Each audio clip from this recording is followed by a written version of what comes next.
आदरणीय मेरे प्रिय दोस्तों और भक्तों, अपने भाग एक जिसमें मृतक को जो हम भोज करवाते हैं, मृतक के लिए जिसको हम ब्रह्म भोज भी कहते हैं, उसकी क्या आवश्यकता है और मृतक को उसका क्या फल मिलता है। दोस्तों, भाग एक में आपने सुना और आज उसी का भाग दो, क्योंकि वृत्तांत लंबा था, आपके बहुमूल्य समय को दृष्टिगत रखते हुए दोस्तों इसको भाग दो में आधे वृत्तांत को शिफ्ट किया गया है।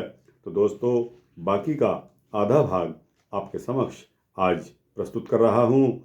तो दोस्तों, जैसा कि अर्जुन ने जब भगवान श्री कृष्ण से पूछा, भगवान श्री कृष्ण ने क्या उत्तर दिया कि किसी भी मनुष्य का कोई भी शुभ या अशुभ कर्म कभी नष्ट नहीं होता, और इसीलिए ऐसी साधना करने वाला इस लोक में और परलोक में अपने कर्म के परिणाम के अनुसार गति पाता है।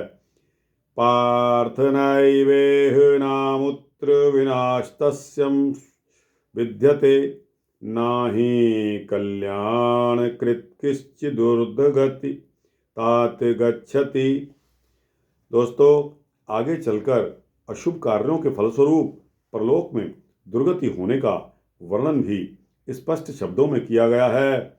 और दोस्तों, उसके लिए गीता में जो श्लोक मेंशन है, अहंकार बलम दर्पम कामम क्रोधम च संश्रिताः मामात् परदेहेषु प्रद्विषन्तोऽभ्यसूयकाः तानहं द्विषतः क्रूरांस सारेषु नराधमान् क्षिपाम्यजस्त्रमशुभानासुरीद्वेव योनिषु आसुरी योनिमापन्ना मूढ़ा जन्मनि जन्मनि मां प्राप्यैव कौन्तेय ततो यान्त्यधमागतिम्।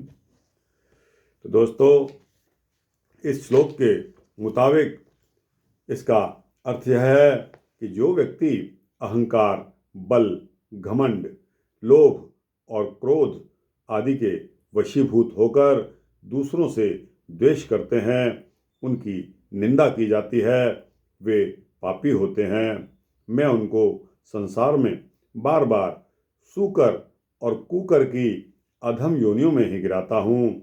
ऐसे कुकर्मी व्यक्ति जन्म जन्म में आसुरी योनियों में पड़कर मुझ भगवान से दूर हो जाते हैं और घोर नरकों में पड़कर कष्ट भोगते हैं। इस कर्म सिद्धांत के अनुसार मृत आत्मा को परलोक में जो सुख या दुख प्राप्त होता है, वह मुख्यतः जीवित अवस्था में किए गए उसके शुभ और अशुभ कर्मों के आधार पर होता है। जिसका जीवन छल, कपट, निंदा, ठगी, जालसाजी करके बीतता है, उनके लिए यह आशा करना कि बहुत सा क्रियाकर्म या विशाल मृतक भोज करवा देने से उनके पाप मिट जाएंगे और वे परलोक में सदगति को प्राप्त होंगे, परलोक में अच्छी गति के अधिकारी बन जाएंगे, स्वयं अपने को धोखा देना है।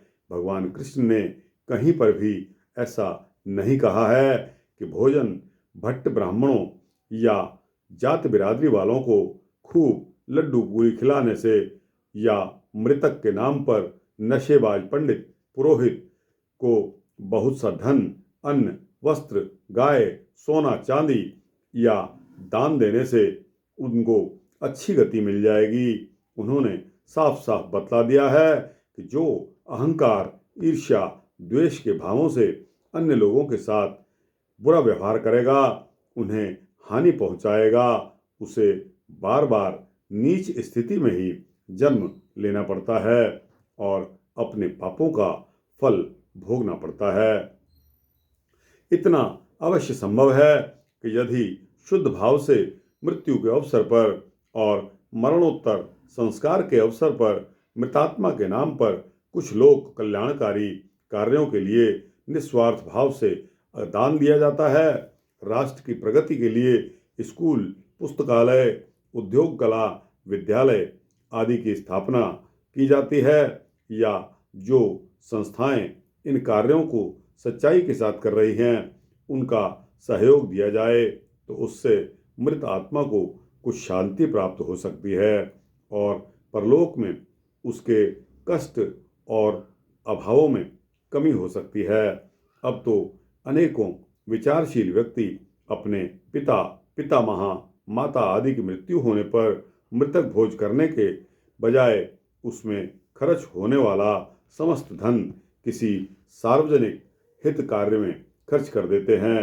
इस प्रथा का अवलंबन करने से मृतक भोजों में प्रतिवर्ष खर्च होने वाला 2-4 करोड़ रुपया जनहित कार्यों के लिए खर्चा जा सकता है और उससे भारत की, पूरे देश की प्रगति में पर्याप्त सहायता प्राप्त हो सकती है। तो दोस्तों, इस तरह के विचार जो कि ब्रह्मभोज या मृतक भोज के लिए आपको मैंने सुनाए हैं, वह आपको कैसे लगे, अच्छे लगे हों तो इसको लाइक और शेयर करते हुए अपने दोस्तों, भक्तों, मित्रों, जिज्ञासुओं तक पहुंचाना। कमेंट सेक्शन में जाकर यह विचार आपको कैसे लगे उसके बारे में अपनी राय अवश्य देना और इस चैनल को सब्सक्राइब कर देंगे तो आपको इसी तरह के सूक्ष्म भक्ति वृत्तांत मिलते ही रहेंगे। तो दोस्तों, इसके विभिन्न पहलुओं पर हम आगे विचार करेंगे कि दोस्तों, यह मृतक भोज जब हम किसी व्यक्ति को ऑफर करते हैं, उसको इनवाइट करते हैं, उसको न्योता देते हैं, उसको निमंत्रण देते हैं, तो किस किस को देना चाहिए और किस प्रकार से इसका प्रतिफल मृतक को जाता है, इसके विभिन्न पहलू अभी बाकी हैं। तो दोस्तों, आज के लिए बस इतना ही। चैनल को सब्सक्राइब अवश्य करना, लाइक और शेयर भी करना और कमेंट्स भी देना। जय श्री हरि, जय श्री हरि विष्णु।